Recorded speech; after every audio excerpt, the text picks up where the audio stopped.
Hola a todos, ¿cómo están? Buenos días, buenas tardes, buenas noches.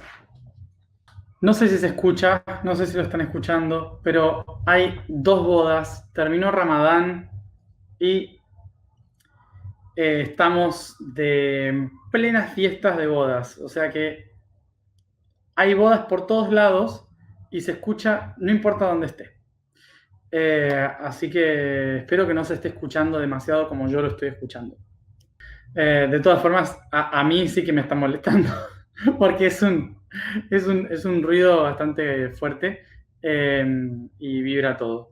Pero bueno, si ustedes no lo escuchan, mejor. Estamos en el chakra corazón, eh, en la semana emocional de Tauro. Así que bueno, es un día interesante, ¿sí? Un día bonito, eh, en relación a el tema de hoy, que es la poesía, una de las artes principales que vamos a trabajar en el desarrollo del alma. Dios mío, es impresionante la música, lo fuerte que está. Eh, bueno, imagínense donde yo estoy, que estoy del otro lado. Del otro lado es terrible el sonido. O sea, me cambié de lugar, me cambié de lugar y aún así acá del otro lado se escucha también fuerte. Bueno, y entonces, pero bueno, hablando de bodas y poesía, quería comenzar el día de hoy leyéndoles un poema. ¿Sí? No soy el mejor para hacer esto, pero, pero quería empezar el día de hoy leyéndoles un poema. Un poema de amor, ¿sí? Es un poema de amor. Lo que sí quiero es que le presten mucha atención, ¿sí? Antes de sacar conjeturas, ¿sí? Antes de sacar conjeturas, escuchen atentamente el poema, eh, porque detrás tiene un mensaje mucho más interesante. Bueno, voy a proceder a leerlo. Novio de mi corazón, amado mío, tu encanto es dulce, dulce como la miel. Querido de mi corazón, amado mío, tu encanto es dulce, dulce como la miel. Tú me has cautivado, libremente iré hasta ti. Novio mío, quiero escapar contigo a la cama. Tú me has cautivado, libremente iré hasta ti. Querido mío, quiero escapar contigo a la cama. Novio mío, te haré cosas deliciosas. Dulce tesoro mío, miel, miel te llevaré. En la alcoba empapada de miel. Gocemos de tu dulce encanto. Querido mío, te haré cosas deliciosas. Dulce tesoro mío, miel te llevaré. Novio mío, si me quieres, habla con mi madre y te entregará delicias. Habla con mi padre y te entregará regalos. Darte placer, yo sé cómo darte placer.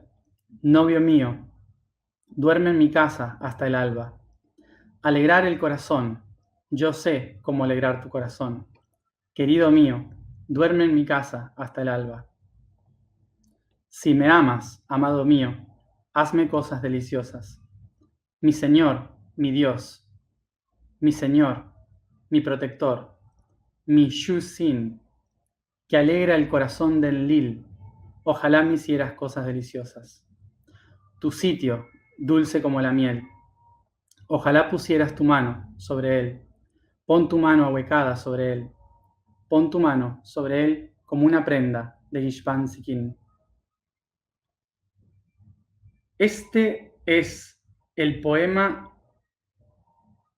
más antiguo del mundo. Es el poema que tiene 4.500 años aproximadamente. y fue descubierto en Persia, en una zona de la actual Turquía.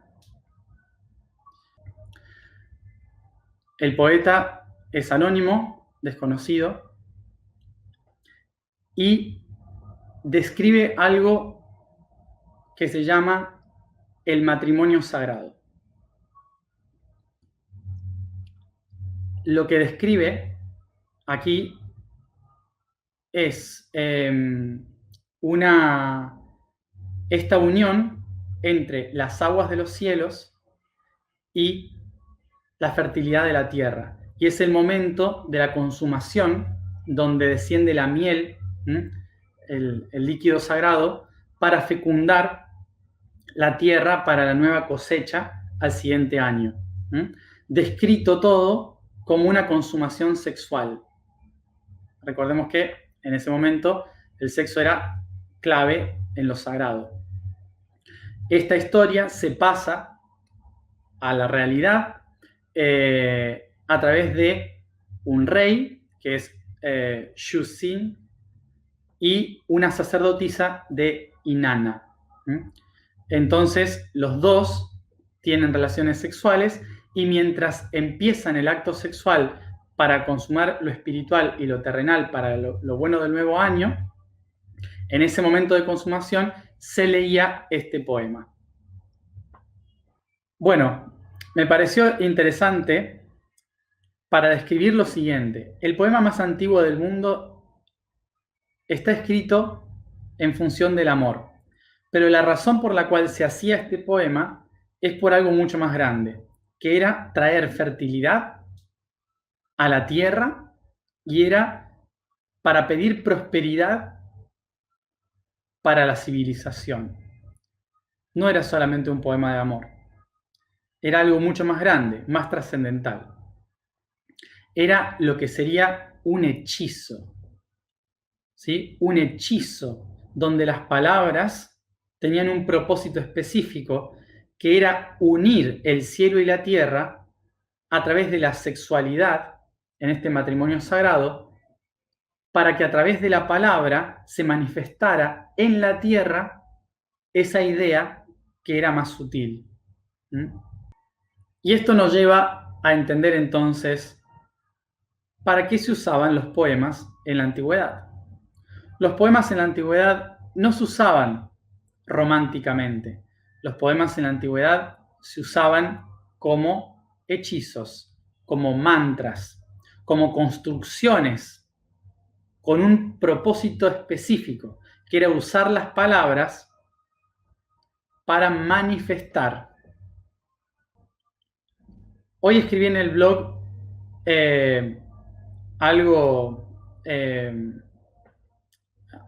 una palabra que seguramente todos conocen, que es abracadabra. Abracadabra, todos lo hemos dicho de niños, ¿no? Como el dicho de las brujas. Pero abracadabra tiene una intención de por qué esa palabra se utilizaba antes de realizar cualquier ceremonia o cualquier rito, antes de realizar cualquier hechizo, antes de realizar cualquier intención. Se solía decir abracadabra. Abracadabra básicamente significa que aquello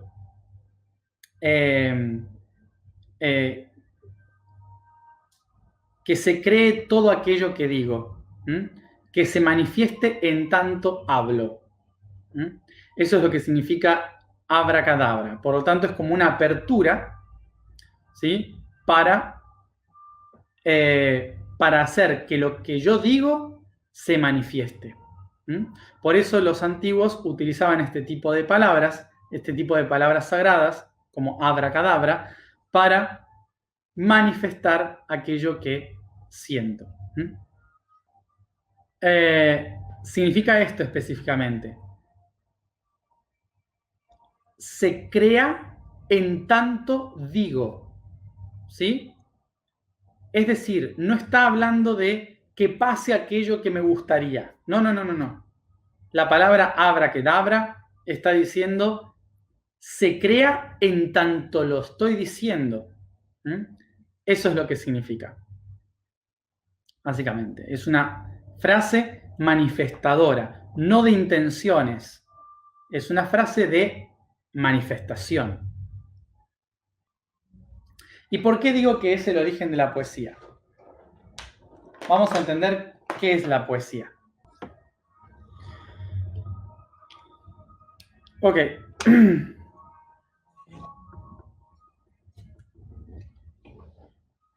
¿Ven ahí? ¿Se ve? Bueno, espero que se vea.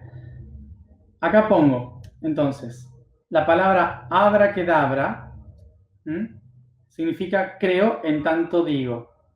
Bien, ¿qué significa poesía? Poesía viene de la palabra poiesis, del griego poiein y sis. Sis significa acción y poiein significa hacer. Entonces, poiesis significa la acción de hacer algo. La poesía, por lo tanto, ¿qué es? La poesía es la acción de hacer algo, es decir, manifestar algo, decir algo y que pase. ¿Se entiende? Básicamente es abracadabra, es un hechizo. La poesía es un hechizo. Esto es lo interesante de entender la poesía desde la antigüedad y no desde el romanticismo del siglo XVIII. Ya llegaremos ahí, ¿sí? Pero vamos a lo más antiguo. Bien, poiesis, entonces. El concepto de poiesis básicamente es la capacidad de que algo pueda hacerse, de que algo pueda crearse. Por lo tanto, se interpreta de que en el universo todo se puede manifestar. Básicamente describe la acción universal. Básicamente describe la acción universal de la creación.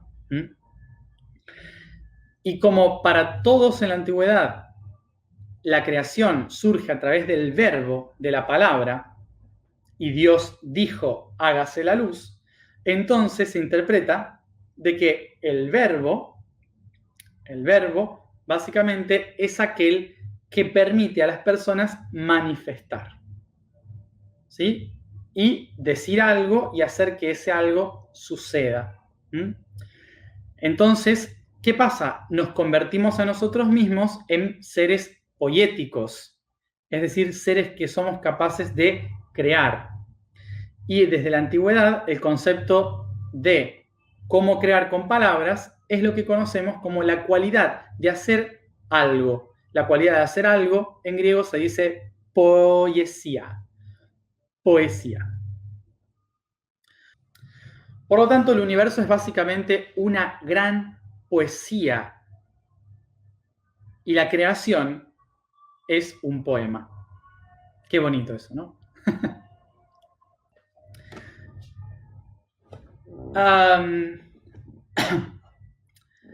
Ahora, ¿qué sucede? Vamos un poco más profundo. ¿Qué era el verbo? ¿Qué era el verbo? El verbo es vibración. El verbo es energía en movimiento. Por lo tanto,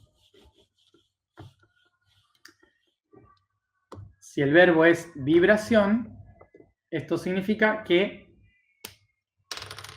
la poesía se basa exactamente en las mismas lógicas de la música. O sea que, ¿qué tenemos acá? Como habíamos dicho, vibración.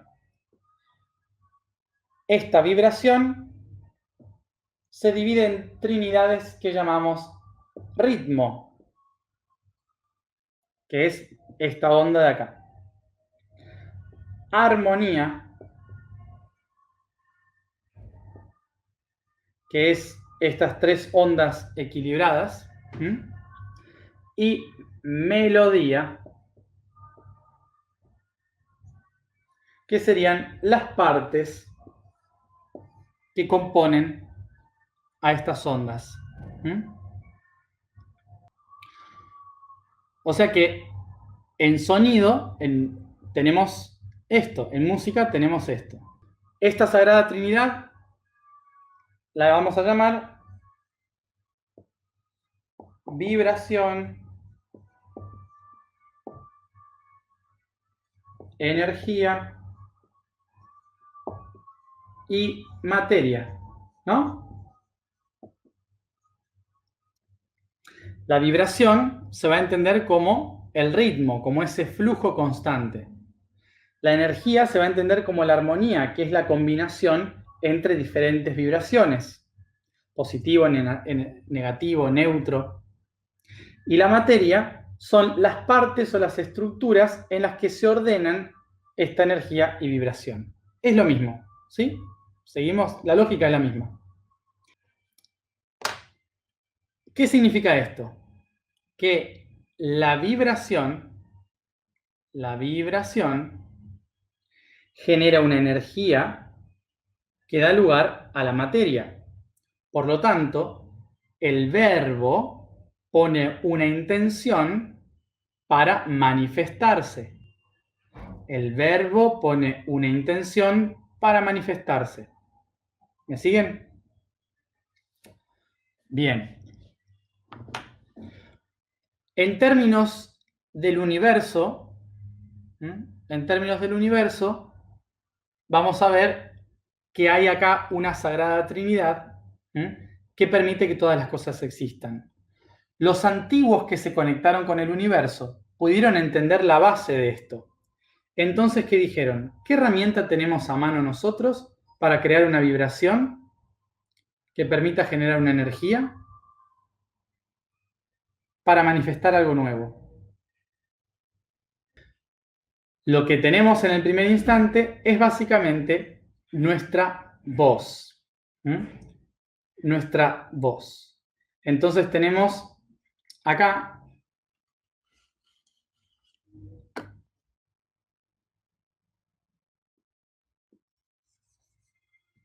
dejó de funcionar. Tenemos acá la voz, nuestra propia voz.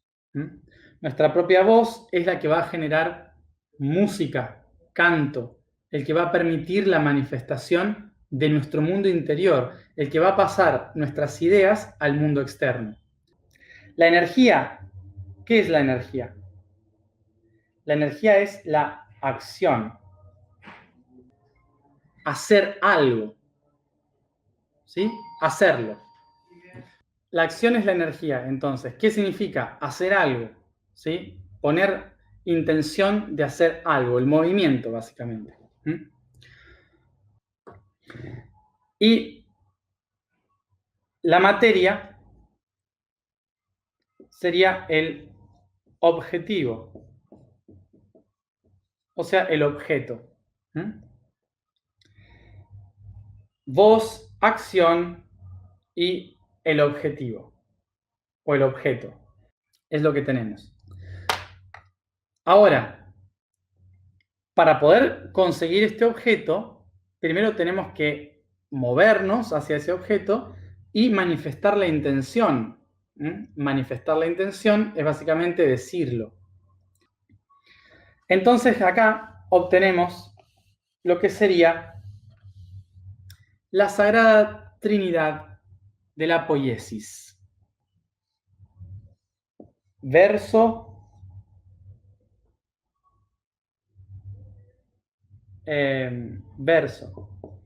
estrofa y poema.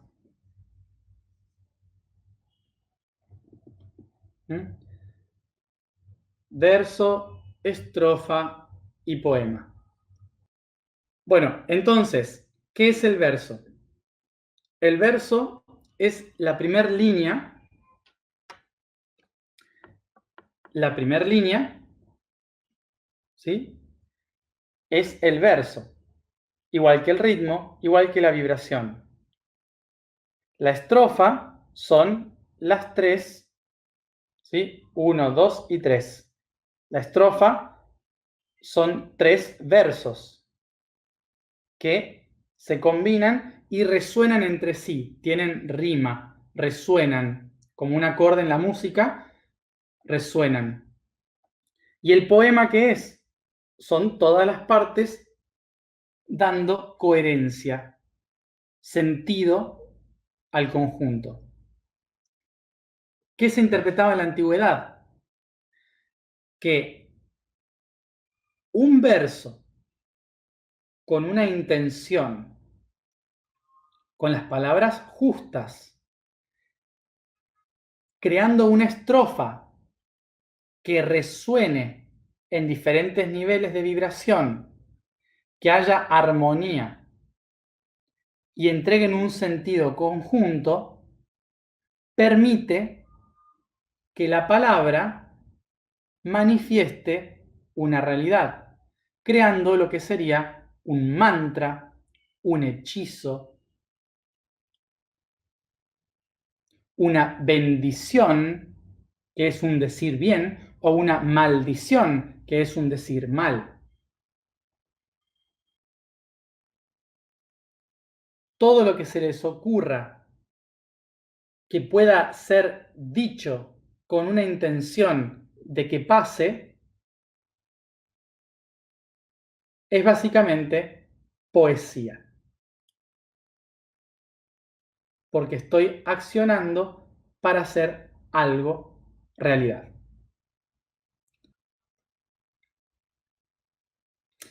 Ahora, ¿qué sucede? ¿Qué sucede? Que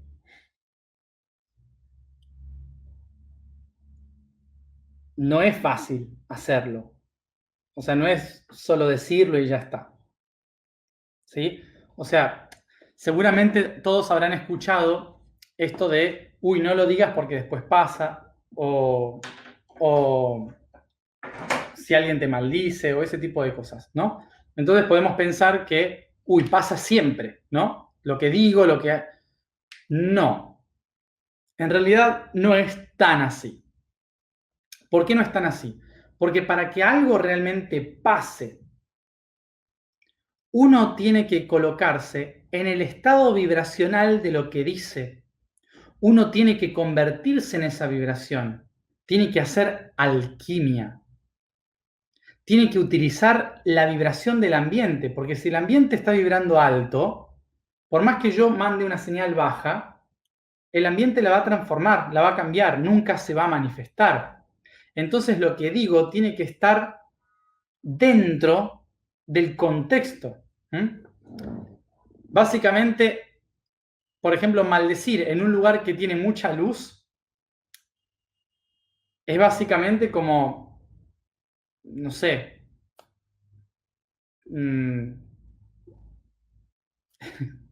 ponerse protector solar en un día de lluvia. ¿Se entiende por dónde voy? No tiene sentido. Entonces, el concepto de lo que tenemos que entender de cómo funcionaba la poesía es que las personas se preparaban para ser, otra vez la misma palabra de siempre, coherentes. Se preparaban para que su espíritu, su alma y su cuerpo estén en armonía. Para que haya una coherencia total en el ser, para que la palabra tenga más poder.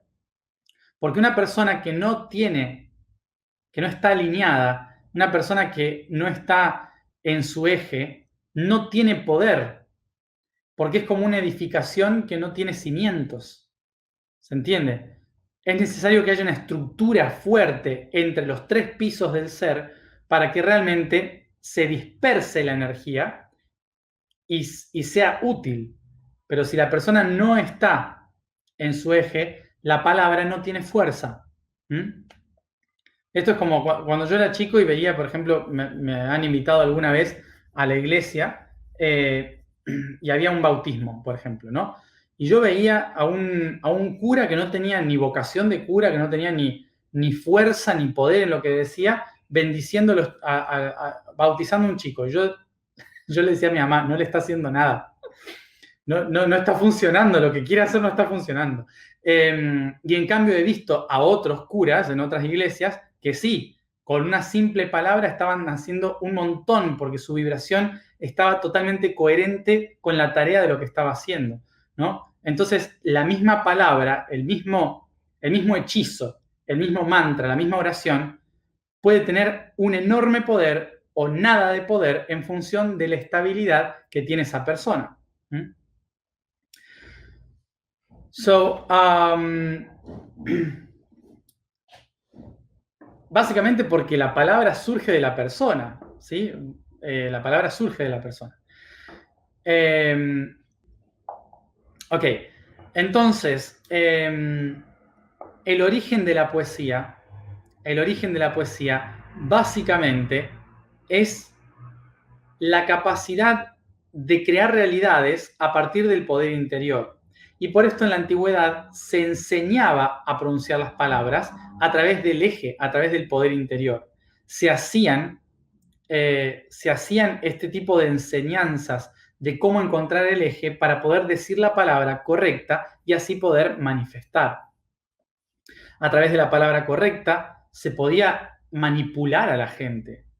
A partir de la palabra correcta se podía manifestar el clima. A partir de la palabra correcta se podían hacer pociones, medicina, se podía liderar naciones. ¿Mm? Básicamente se podía hacer todo con la palabra, ¿Mm? Si uno estaba totalmente en su centro. Cada palabra, cada letra es como una llave para abrir una puerta. Como estuvimos hablando en el psiónico, en la lengua que les compartí en uno de los posts, es como una llave. Pero si yo no sé girar la llave, ni sé qué puerta estoy usando, no sirve de nada. ¿Se entiende? Son solo palabras. Entonces la poesía empezó siendo una forma de utilizar el verbo para manifestar. La poesía pasó a ser parte de las ceremonias para traer lo espiritual a lo material. Pasó a ser una forma de contar las historias de los dioses, de la divinidad, de los caminos que hay que recorrer para ser un dios. Por eso empezó a ser una forma de contar las historias de los héroes, aquellos que como simples mortales se convertían en dioses. Y la poesía pasó a ser una forma de describir el amor por lo divino. Y empezó a ser religión, a describir a Dios. Y llegó un momento, después de el Renacimiento, en que la poesía empezó a describir la belleza humana, la belleza del mundo.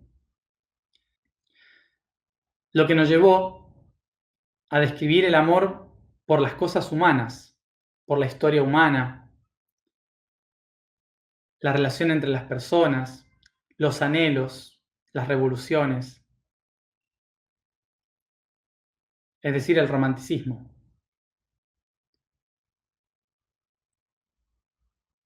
Y en la cultura popular quedó la idea romántica del romanticismo de la poesía del siglo XVIII, en el que la poesía simplemente narra la realidad de una forma bonita y profunda. Sin embargo, hemos visto a lo largo de la historia cómo la poesía ha terminado siendo una forma de incitar a la revolución, al cambio, a la transformación, a conocerse, no solamente un poema para alguien que nos gusta. Porque el verbo es creación, tiene poder. Y hoy en día estamos en el camino de la conciencia, recordando que nuestro verbo es capaz de crear. pero solo si nos conocemos primero muy bien a nosotros mismos. Algo que vamos a llamar autopoiesis. Es decir, la capacidad propia de crearse a sí mismo. Este término, seguramente, sobre todo los chilenos que estén escuchando, lo habrán escuchado mucho de su gran vocero, que fue Humberto Maturana, que describe la autopoiesis como una clave del desarrollo universal.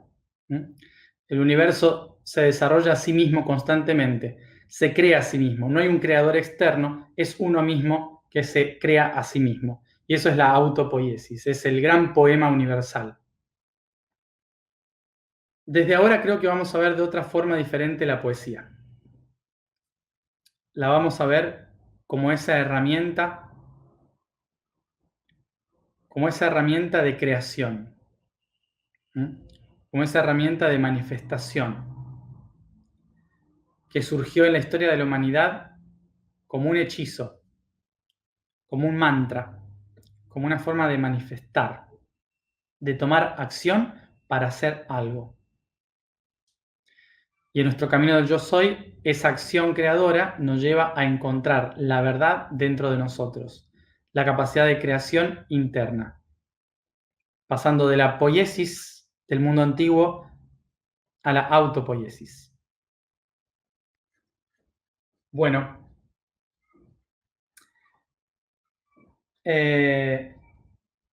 a la pregunta de cómo hago para usar estas palabras para crear, primero, hagamos el camino del yo soy. ¿Sí? Hagamos el camino del yo soy, integremos todas las informaciones que hemos estado hablando todo este año y después vemos cómo poner en práctica la poiesis una vez que tenemos trabajada la autopoiesis. Bueno.